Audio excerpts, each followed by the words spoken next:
क्या पंजाबी बुज़दिल होते हैं? हमारे मुल्क में और पड़ोसी मुल्क में भी अक्सर इस मौजू पर बहस होती रहती है। ताज़ा वाक़या में मारूफ सहाफ़ी जावेद चौधरी ने एक वीलॉग में पंजाबियों को अपने समेत मुनाफिक और बुज़दिल करार दिया है, लेकिन तारीख़ी और सियासी तौर पर यह सही है या गलत, इस वीलॉग में हम इसको डिस्कस करने जा रहे हैं। हमारे साथ रहिए। मैं हूं नवीद अहमद और आप देख रहे हैं जेलम लाइव। अगर तारीखी तौर पर देखा जाए तो पंजाब के बासियों की बहादुरी और दलेरी की एक भरपूर तारीख है। वादिया सिंध की कदीम तहजीब से लेकर सिख सल्तनत तक पंजाबियों ने मुश्किलात के बावजूद मुसलसल हिम्मत का मुजाहरा किया है। मारूफ जंगजू सिकंदर आज़म के खिलाफ मज़ामत से लेकर रंजीत सिंह के दौरे इक़्तिदार तक पंजाब ने हिम्मत और जुर्रत की दास्तानें रकम की हैं। जदोजहद आज़ादी में जिस वाक़े ने बड़े सगीर में आज़ादी की शम्मा रोशन की थी, वो अमृतसर में जलियांवाला बाग का कत्लेआम था, जो अंग्रेज़ जनरल डायर के हुक्म पर किया गया। इस वाक़े के बाद बड़े सगीर और खुसूसी तौर पर पंजाब में अंग्रेज़ के खिलाफ मज़ामती तहरीक शुरू हुई। मारूफ पंजाबी लीडर लाला लाजपत राय और डॉक्टर सैफुद्दीन कचलू ने पंजाब में मज़ामती तहरीक की सरबराही की।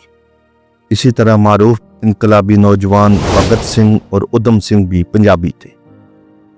तहरीक पाकिस्तान में हिस्सा लेने वाले रहनुमाओं में अल्लामा इकबाल, चौधरी रहमत अली, नवाब ममडोट, मियाँ इफ्तिखारुद्दीन, मियाँ मुमताज़ दौलताना और सरदार शौकत हयात समेत काफ़ी लीडरान का ताल्लुक पंजाब से था। अंग्रेज़ के खिलाफ मज़ामत करने वाली दो जमातों खाकसार तहरीक और मजलिस अहरार इस्लाम का खमीर भी पंजाब से ही उठा। सैयद अताउल्लाह शाह बुखारी और अल्लामा इनायतुल्लाह मशरकी ने पंजाब को बेस कैंप बनाते हुए आज़ादी की जद्दोजहद में हिस्सा लिया। इसलिए जद्दोजहद आज़ादी में पंजाबी अवाम ने दूसरे सूबों की तरह गैर मामूली बहादुरी और लचक का मुजाहरा किया, जिसकी वजह से आखिरकार बरतानवी नौ आबादियाती जबर ख़त्म हुआ और बड़े सगीर में आज़ादी का सूरज तुलू हुआ। लेकिन पंजाब की हुर्रियत पसंदी की दास्तान सिर्फ तारीखी शख्सियात या सियासी तहरीकों तक ही महदूद नहीं है, बल्कि हर रोज़ पंजाबी मुश्किलात का सामना करते हुए गैर मामूली हिम्मत का मुजाहरा करते हैं। मुल्क व कौम की हिफाजत का मामला हो या अपनी बरादरी, इलाके या नजरिए और सोच का मामला हो, हर जगह पंजाबी दीगर सूबों के लोगों की तरह अपनी जानें खतरे में डालते हुए सरकारी, नीम सरकारी, सियासी, समाजी और माशी प्लेटफार्म पर अपना किरदार अदा कर रहे हैं। धरती की हिफाजत हो या धरती की तर्जुमानी, हर जगह पंजाबी रावल दस्ते में नजर आते हैं। अब अगर हालिया सियासत की बात करें तो पंजाबियों ने पाकिस्तानी सियासत में भी नुमाया किरदार अदा किया है। ज़िया-उल हक के दौर में जमहूरियत की जदोजहद से लेकर आज तक पंजाबियों ने सियासी जबर के मुकाबले में गैर मामूली मज़ामत का मुजाहरा किया है। तो पीपल्स पार्टी की जनरल ज़िया-उल हक के खिलाफ मज़ामत हो या नून लीग की जनरल मुशर्रफ के खिलाफ मज़ामत, वो वकला तहरीक हो या पाकिस्तान तहरीक इंसाफ की मौजूदा मज़ामत, हर जगह पंजाबी खड़े नजर आते हैं। बहरहाल आखिर में हम ये ज़रूर कहना चाहेंगे कि किसी कौम, नस्ल या जोग्राफियाई इलाके को बहादुर या बुज़दिल करार देना दुरुस्त या मुनसिफाना नहीं है।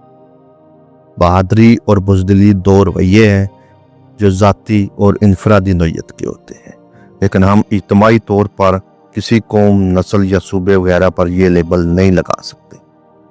ये रवैये हर कौम और हर नस्ल में पाए जाते हैं। लिहाजा हमें तस्लीम करना चाहिए कि हर कौम, नस्ल और जोग्राफियाई इलाके की अपनी मुनफरिद ताकतें, कमज़ोरियाँ और पेचीदगियाँ होती हैं।